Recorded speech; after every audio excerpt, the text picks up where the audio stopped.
The House of Habsburg had spent 300 years pursued an ideal not of conquest or wealth, but of purity. They believed that the right to rule was inherited through blood, and blood could only be trusted if it remained unbroken, unmixed with the common flow that pulsed through lesser families. The dynasty's obsession with lineage was policy, enforced through papal dispensations and marriage contracts. Cousins married cousins, uncles married nieces, and siblings bore children meant to rule empires. Each wedding was an investment in a future where the Habsburg jaw would grow more pronounced, where minds would cloud earlier, where bodies would fail in increasingly predictable patterns. Generation after generation, the family tree twisted back into itself, roots and branches becoming indistinguishable, a design that worshipped singularity and feared dilution, more than it feared deformity, madness, or death. This system didn't just destroy individuals, it shaped generations, creating a template for how power could make any suffering appear necessary.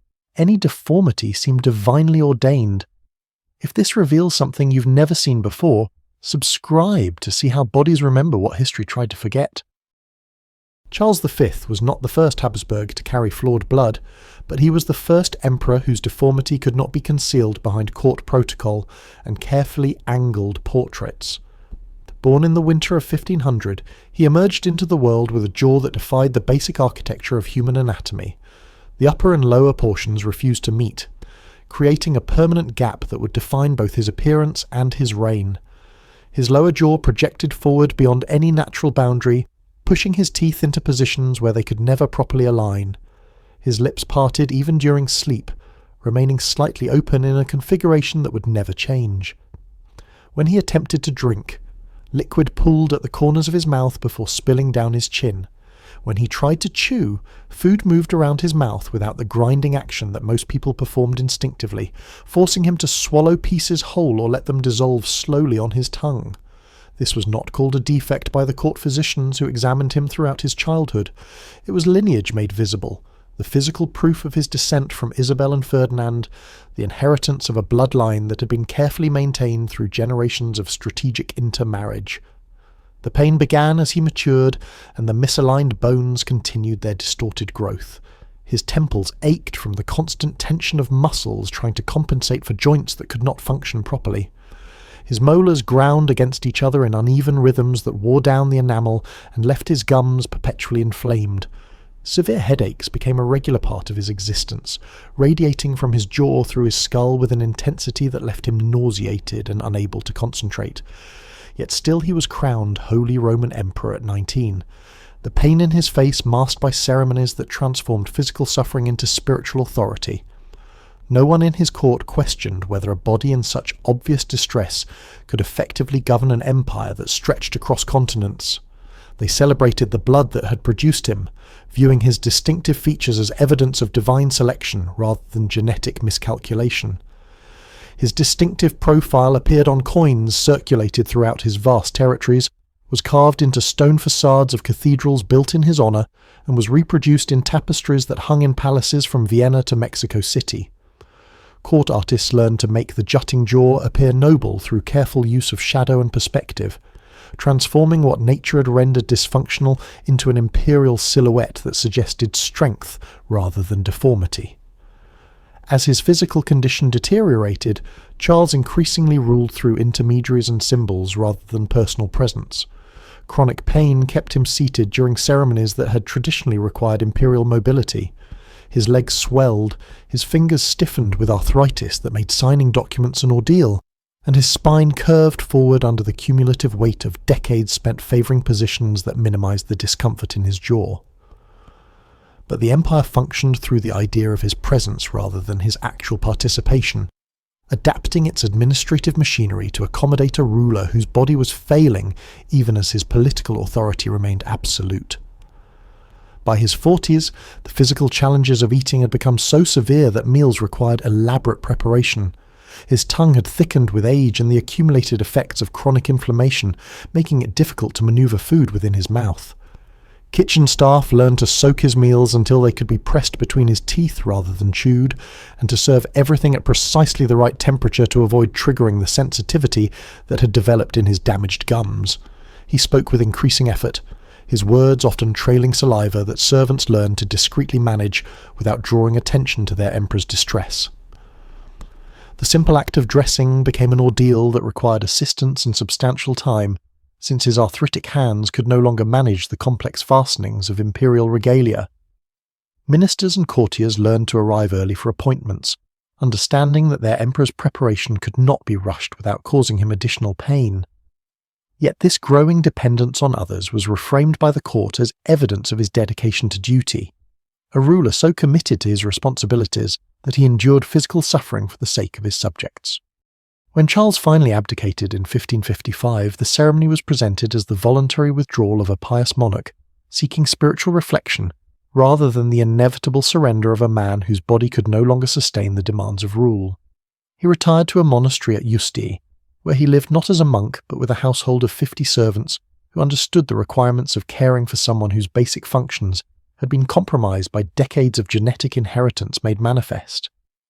In his final years, he walked slowly through monastery corridors, reciting prayers through teeth that caused him constant pain, taking meals alone to avoid the embarrassment of his eating difficulties. He kept mirrors covered and spent hours taking apart and reassembling clocks, perhaps finding in their mechanical precision the order that his own body had never possessed. When he died in 1558, the empire mourned with elaborate ceremonies that cast bronze effigies preserving his distinctive profile for posterity.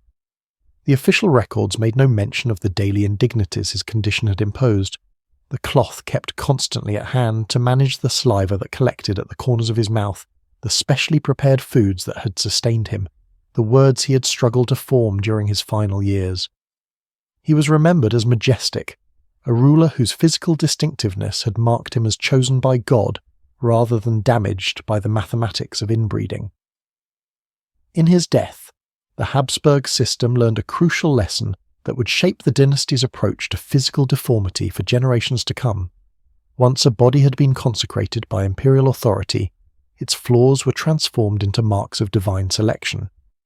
If deformity could rule successfully, then deformity itself became proof of divine blessing, creating a logic that would allow even more severely compromised heirs to ascend to thrones throughout Europe. Continuing the legacy of Charles V, Philip IV entered the throne room with the bearing of absolute monarchy and the face of genetic mathematics. His jaw extended forward in the unmistakable Habsburg line, angular, pronounced, carved by centuries of bloodlines that had circled back on themselves. Court painters softened the angles in official portraits, adjusting shadows to create the illusion of symmetry, but the silhouette remained unchanged. The chin that reached beyond its natural boundaries, the lips that struggled to meet. The dynasty's signature was written in bone and cartilage. Philip believed in blood just like others of the Habsburgs. Not compatibility, not the unpredictable alchemy of love, but blood that recognized itself, that echoed its own patterns across generations. His first marriage was to his cousin, Elizabeth of France. Their grandfathers had been brothers, their genealogies parallel lines that court genealogists had drawn together with mathematical precision. The match was arranged when she was 13, not for affection, but for the alignment of two bloodlines that already shared too much history. The wedding was celebrated as the perfect union of royal houses, a reinforcement of purity that would, courtiers promised, produce heirs of unprecedented legitimacy. Elizabeth bore an estimated 12 children during their marriage. The births came with troubling regularity. Some child arrived too early, their lungs unprepared for the air outside palace walls. Others lived briefly, long enough to be baptized and briefly held, then quietly interred in chapels where their names were carved in marble, too small to read from a distance. Court physicians recorded each birth in bound volumes, noting symptoms in Latin phrases that transformed medical observation into religious mystery. The pattern established itself with each pregnancy. Wet nurses learned to prepare for various outcomes. Chaplains scheduled baptisms immediately after births, before complications could manifest. Seamstresses kept mourning cloth in ready supply. 10 children who survived birth all succumbed before reaching their 4th year, some within hours, others after years of gradual decline. Through it all, the court maintained its elaborate choreography of succession.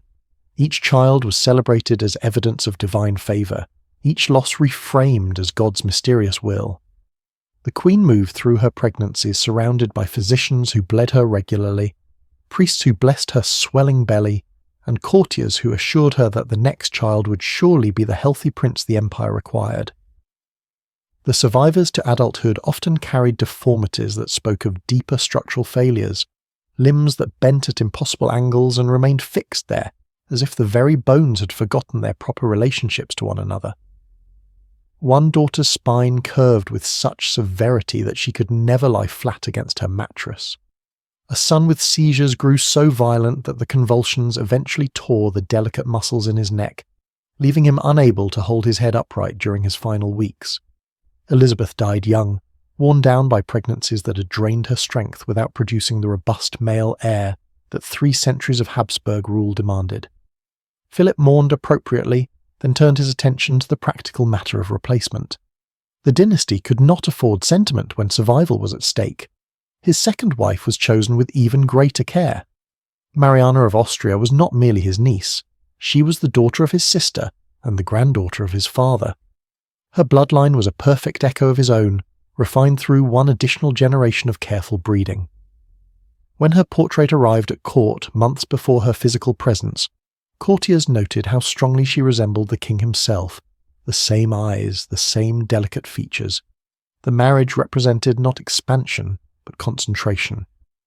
Where Elizabeth had brought French blood that diluted the family's genetic consistency, Mariana offered intensification, Habsburg genes meeting Habsburg genes in combinations that were mathematically precise and biologically hazardous. Their children emerged from this union bearing the increasingly familiar signs of the dynasty's genetic isolation. Features that had been distinctive in earlier generations became exaggerated, the jaw more pronounced, the palate more problematic, the overall constitutional weakness more apparent. Yet each birth was still celebrated as a triumph of royal continuity, each surviving child proclaimed as evidence of God's continued blessing on the Habsburg line. From this marriage came Carlos, not merely another heir, but the most genetically deformed child ever born in the Habsburg line. Born in 1661, he carried within his body the precise calculation of 300 years of strategic inbreeding. Every feature that had marked previous Habsburg generations appeared in him magnified: the misshapen head, the protruding tongue, the limbs that never achieved proper coordination, the jaw that could not perform its basic functions. Philip IV held the infant, kissed his forehead as protocol demanded, and presented him to a court that cheered on cue. No one asked what had been created, only what had been preserved. When Philip died in 1665, his legacy was secure, not in the form of military victories or territorial expansion, but in the creation of a living demonstration of what happened when royal blood became too familiar with itself. The paintings that commemorated his reign showed a patron of arts, a defender of faith, a king who had ensured dynastic continuity. Carlos II, his son, would inherit not just a throne, but the accumulated biological debt of a dynasty that had confused purity with strength, that had mistaken genetic isolation for genetic superiority. The Habsburg system had successfully reproduced itself for another generation, but what it reproduced was no longer strength. It was the elegant mathematics of decline. Philip's legacy lived on in more than portraits and bloodlines. Across Europe, other Habsburg courts had watched, learned, and adapted the Spanish model. In Austria, they were about to discover what happened when the system's logic was applied not only to physical deformity, but to mental incapacity. The coronation chamber stretched beneath vaulted stone. Ferdinand I stood motionless as the archbishop placed the crown on his misshapen skull, velvet cushions trembling beneath the weight of his unsteady limbs. His mouth hung open, not in awe but because he had forgotten to close it, saliva pooling at the corner of his lips. A trumpet sounded. Ferdinand blinked several seconds later, delayed like an echo, then raised his hand in what might have been a wave or might have been a seizure beginning. The movement was enough. The court erupted in carefully orchestrated applause. He did not speak that day because words tangled in his throat like fishing line, consonants catching on a tongue too large for his mouth. The script had already been read by others, the oaths whispered by proxies. All that remained was the performance of presence, his body positioned correctly, his lineage was intact, the throne occupied by something breathing and by Habsburg. From childhood, Ferdinand had been prepared not through education but through careful curation.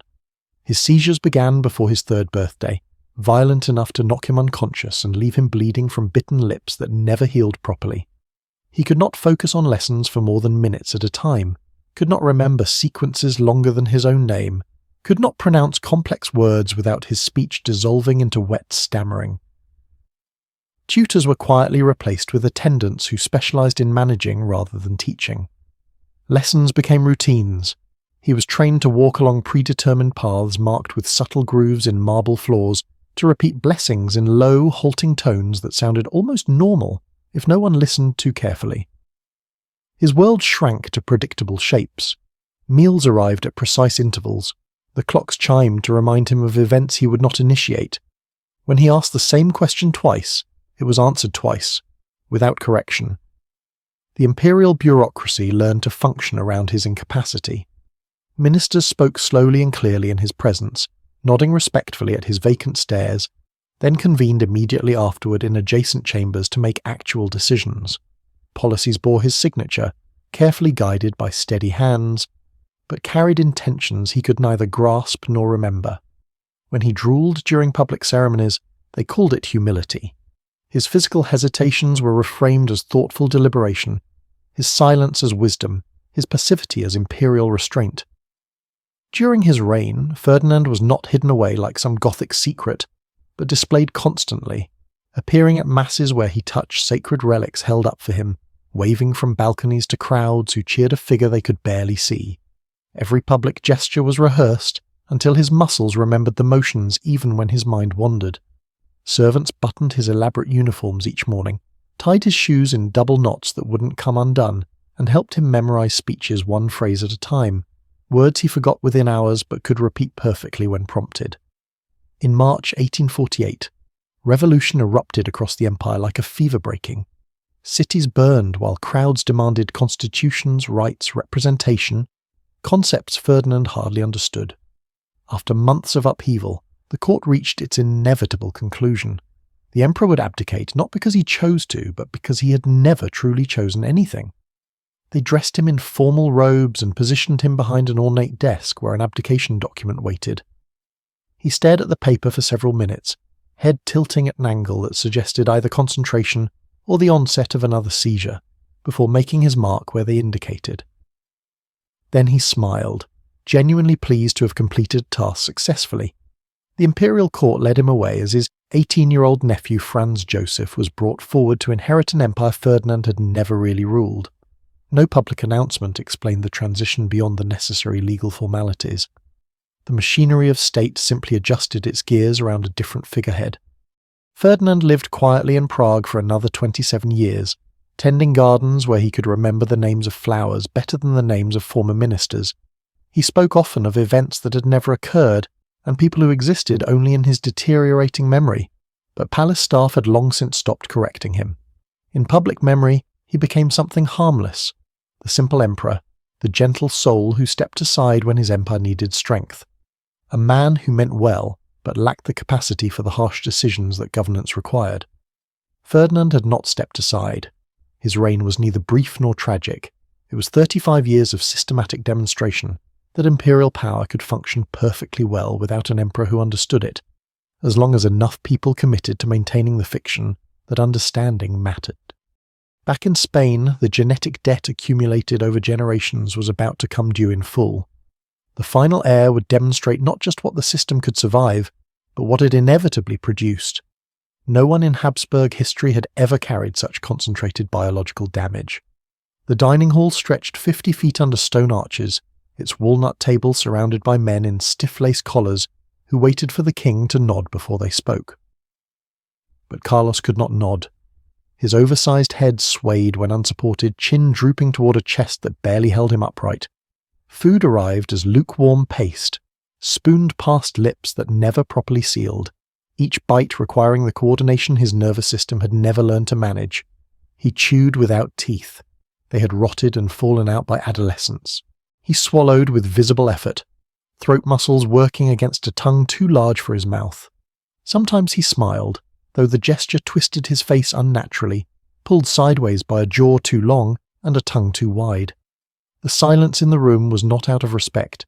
It was calibration, watching for the moment he might choke or forget to breathe. Carlos II inherited the Spanish throne in 1665 at age 4, the final product of the Habsburg dynasty's 3-century experiment in genetic isolation.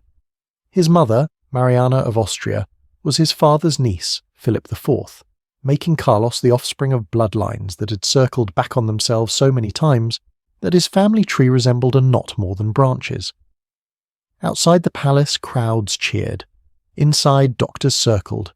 By the time he reached 10, European courts were already exchanging medical reports about the Spanish king's condition. His skull had grown elongated and asymmetrical. His palate was severely cleft, making speech nearly impossible. His spine curved in multiple directions, leaving him unable to stand straight. One shoulder sat higher than the other, and his legs were so weak that walking required constant assistance. Yet every deformity was wrapped in ceremony. He was anointed with holy oils, painted in portraits that softened his features, carried through palace halls lined with tapestries thick enough to muffle the sound of his laboured breathing. His marriage became the dynasty's most desperate gamble, first to Marie-Louise of Orléans, then, after her death, to Maria Anna of Neuburg. Both unions were arranged with the understanding that producing an heir would require something approaching a miracle. Neither wife conceived, though court physicians never publicly acknowledged what palace records made clear: Carlos was physiologically incapable of reproduction. Instead, courtiers invented explanations that preserved the fiction of his virility.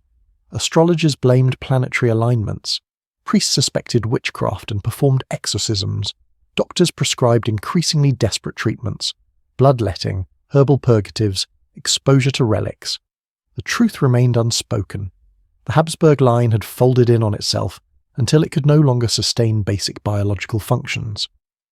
In his 30s, Carlos required assistance for every physical task. His hands shook uncontrollably, making it impossible to sign documents or hold ceremonial objects. His torso sagged forward, supported by a specially designed throne that kept him upright during public appearances. Ministers choreographed his participation in state functions, positioning him so that his presence suggested authority, while others exercised actual power. His final years were marked by hallucinations and complete physical deterioration. He spoke frequently to relatives who had been dead for decades, insisted that mirrors showed him faces other than his own, and required constant supervision to prevent him from injuring himself during episodes of confusion. His hair fell out entirely, his eyes yellowed from liver failure, and his weight dropped to barely 90 pounds. He died in 1700 at the age of 39, after 35 years on the throne. The autopsy revealed the extent of his body's collapse: a heart the size of a peppercorn, gangrenous intestines, a single atrophied testicle, and a skull filled with excess fluid. The physician's report was copied, sealed, and filed away without public discussion. Carlos was not remembered as a cautionary tale. He was celebrated as proof that the Habsburg commitment to bloodline purity had endured another generation, that divine will had sustained their chosen king through decades of suffering that would have killed ordinary men. His death marked the end of Spanish Habsburg rule, but not the end of the system that created him. That legacy continued in other royal houses, in other courts where genetic mathematics still outweighed human biology, where the preservation of purity remained more important than the preservation of life. The halls remain quiet now, stretching endlessly through palaces where footsteps once echoed with purpose. Long corridors of portraits line walls painted in faded crimson, each canvas mounted in frames so heavily lacquered they reflect the dim light like black mirrors. Every face repeats the same features that never changed across centuries: the jaw that extends beyond natural boundaries, the mouth that parts in permanent confusion, the lips that sag under their own weight. But the eyes in these portraits look steadily forward, painted with the confidence of divine right, as if nothing was ever wrong. They called it blood, sacred blood, divine blood, pure blood. They married faces that already looked like their own, bodies that had been bred for proximity rather than vitality, souls that carried identical genetic burdens wrapped in silk and presented as gifts from God. The court chroniclers painted it as continuity, the preservation of something precious that lesser families could never understand. But it was compression, Generation after generation folded into itself like origami made from flesh and bone, each crease creating new distortions until the original shape was no longer recognizable. Again and again, the same choice. Again and again, the same result. They knew what they were creating. They had always known. Physician reports were filed in locked cabinets, detailed accounts of what happened when bloodlines curved back on themselves too many times. They watched children struggle to breathe, their airways compressed by skulls that had grown in the wrong directions. They buried infants before priests could reach the palace to perform last rites. They saw the pattern repeat with mathematical precision, the same deformities appearing in predictable combinations, the same struggles manifesting in each new generation. They changed the children's names, but never the breeding strategy. They commissioned fresh portraits, but never questioned the features they were immortalizing. They repeated the cycle not from ignorance, but from faith, from a belief so absolute that evidence could not penetrate it. Purity was their religion, and deformity was the sacrifice they offered on its altar. This was not madness born from passion or accident. It was intelligent design implemented by people who understood genetics well enough to predict outcomes but chose to pursue them anyway. A belief system that valued resemblance over renewal. A lineage so terrified of dilution that they preferred systematic damage. Better a son who could not speak clearly than a cousin who might introduce foreign blood. They transformed biology into loyalty, rebranded suffering as sanctity. Through it all, a dynasty that convinced itself this was beautiful, that found aesthetic pleasure in the repetition of deformity, that created an entire vocabulary to make genetic catastrophe sound like a spiritual achievement. And if you stand in those galleries long enough, if you trace the familiar lines of that jutting jaw from portrait to portrait, if you feel that something fundamental is not quite right, you are not mistaken. You are not seeing things that are not there. You're simply looking at the final product of a system that understood exactly what it was doing and chose to do it anyway, generation after generation, until the choosing was no longer necessary, because the pattern had become the only thing they knew how to create.